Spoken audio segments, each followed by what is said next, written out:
ان اللہ یحب التوابین ویحب المتطہرین. بتحقیق خدا توبہ کرنے والوں اور پاکیزہ رہنے والوں کو دوست رکھتا ہے. بسم اللہ الرحمن الرحیم. الحمد للہ رب العالمین وصلی اللہ علی محمد وآلہ الطاہرین ولعنۃ اللہ علی اعدائہم اجمعین الی قیام یوم الدین. موضوع گفتگو نفاس. اب تک کچھ ہماری گفتگو ہوئی حیض کے بارے میں، اور گو کہ توضیح مسائل میں پہلے استحاضہ کو بیان کیا ہے، لیکن ہم نے ترتیب تھوڑی سی بدل دی کیونکہ عام سننے والوں کے لیے اور خصوصاً ان خواتین کے لیے کہ جو احکام سے آشنا نہیں ہیں، اگر وہ پہلے حیض کو اور نفاس کو جان لیں اور جب حیض اور نفاس کی مدت بڑھ جائے یا کہیں پر ان کی عادت بدل جائے تو پھر نوبت آتی ہے استحاضہ کو سمجھنے کی. لہٰذا ہم نے پہلے حیض کو بیان کیا اور اب ہم استحاضہ کو بیان کر رہے ہیں. اگر انشاءاللہ اللہ سبحانہ و تعالیٰ نے توفیق عطا فرمائی تو انشاءاللہ پھر استحاضہ کو بیان کیا جائے گا. تو پہلے ہم نے حیض کو بیان کیا اور اب اس وقت نفاس کو بیان کر رہے ہیں اور انشاءاللہ بعد میں استحاضہ کو بیان کریں گے. نفاس کا خون جو بچے کی ولادت کے ساتھ ساتھ شروع ہوتا ہے وہ ہے نفاس کا خون. اب یہ بچہ چاہے ناقص ہو، چاہے کامل ہو، چاہے پورا باہر آئے یعنی عام طریقے سے پیدا ہو، یا یہ کہ خدا نخواستہ مردہ پیدا ہو، یا یہ کہ اگر جسم میں مر گیا ہے اور اس کے پیسز نکل رہے ہیں، تو جو بھی خون نکلتا ہے اس پیس کے ساتھ یا بچے کے ساتھ، چاہے وہ زندہ ہو چاہے وہ مردہ ہو، جو خون نکلتا ہے وہ ہے خون نفاس. اس خون نفاس کی جو کم ترین مدت ہے وہ ایک لحظہ بھی ہو سکتا ہے، 1 منٹ بھی ہو سکتا ہے کہ فوراً خون نکلا اور بند ہو گیا، یا 1 گھنٹے نکلا اور بند ہو گیا، یا 6 گھنٹے یا 10 گھنٹے یا 1 دن. بس کم ترین مقدار وہی لحظہ ہے کہ جس وقت بچہ باہر آئے، اور زیادہ سے زیادہ اس کی مقدار ہے 10 دن.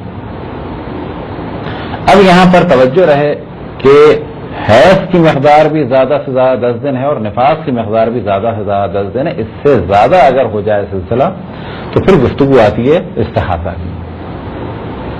جو چیزیں حائض پر حرام ہیں وہ سب چیزیں اس خاتون پر بھی حرام ہیں کہ جو نفاس میں مبتلا ہیں. اور جس طرح حائض خاتون کو طلاق دینا صحیح نہیں ہے، بالکل ایسے ہی جو خاتون نفاس کے عالم میں ہوں ان کو بھی طلاق دینا صحیح نہیں ہے. البتہ بعض ایسی جگہیں ہیں خاص شرائط کے ساتھ طلاق ہو سکتی ہے، لیکن عموماً یہی کہا جاتا ہے کہ حیض اور نفاس میں طلاق صحیح نہیں ہے. اور جس طرح سے جب تک غسل حیض نہ کر لیا جائے تو وہ کام جائز نہیں ہوتے کہ جو حرام ہو گئے تھے، بالکل اسی طریقے سے جب تک غسل نفاس نہ کر لیا جائے تو وہ کام جائز نہیں ہوتے کہ جن کے لیے غسل نفاس ضروری ہے.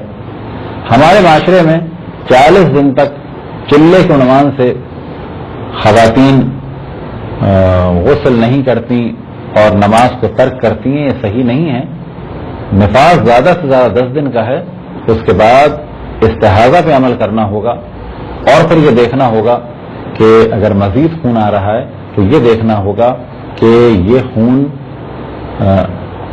کن ایام میں آ رہا ہے. مثال کے طور پہ اگر ایک خاتون ایسی ہیں کہ جن کی حیض کا وقت معین ہے اور ٹائم بھی معین ہے، تو پھر انہیں یہ دیکھنا ہوگا کہ یہ کون سے وقت میں خون آ رہا ہے. تو کہا جائے گا کہ اتنی مقدار میں ان کا نفاس تھا اور باقی مقدار میں چونکہ ان کا پیریڈ کی ابتدا بھی معین ہے اور انتہا بھی معین ہے، تو باقی دن جو ہیں وہ ان کے حیض ہیں اور اس کے علاوہ جو ہے وہ استحاضہ ہوگا. یہ احکام بھی اچھے خاصے کمپلیکیٹڈ ہیں، لیکن اگر خواتین اپنے آپ کو جانتی ہوں کہ وہ حیض کی قسم میں سے ہیں تو ان کے لیے مسائل کا سمجھنا آسان ہو جائے گا. اسی طریقے سے علماء کا جواب دینا بھی ان کے لیے آسان ہو جائے گا. اب وہ خواتین کہ جنہوں نے بچے کی ولادت میں 40 دن نماز ترک کی ہے، ان پر لازم ہے کہ اپنی نمازوں کو ادا کریں. اسی طریقے سے جنہوں نے روزے قضا کیے ہیں ان پر لازم ہے کہ اپنے روزوں کو ادا کریں. یہ کچھ مختصر سے مسائل تھے نفاس کے بارے میں. تفصیلی گفتگو کے لیے آپ خواتین توجہ دیں توضیح المسائل پر اور اپنے رشتے کو برقرار کریں توضیح المسائل سے. تدریجاً آپ کو محسوس ہوگا کہ پہلے کی نسبت اچھے طریقے سے توضیح المسائل سمجھ میں آ رہی ہے. البتہ ضروری امر یہ ہے کہ خود آپ کو اپنا مائنڈ بنانا ہوگا وہ اس طریقے سے کہ جو مسئلہ آپ سے ریلیٹڈ ہو آپ کوشش کریں کہ صرف اسی کو فوکس کریں، بہت زیادہ مسائل میں نہ الجھیں. لہذا حیض کے مسئلے میں اور نفاس کے مسئلے میں، اور جب نفاس 10 دن سے زیادہ ہو جائے تو اس مسئلے میں ضرورت پڑے گی آپ کو یہ جاننے کی کہ آپ حائض خواتین کی کون سی کیٹیگری میں سے ہیں. اسی سے آپ کا مسئلہ حل ہوگا. اور اس کے علاوہ جو خون ہوگا وہ استحاضہ کا ہوگا. لہذا اگلے مرحلے میں انشاءاللہ ہم کچھ گفتگو کریں گے استحاضہ کے بارے میں. وصلی اللہ علی محمد وآلہ الطاہرین.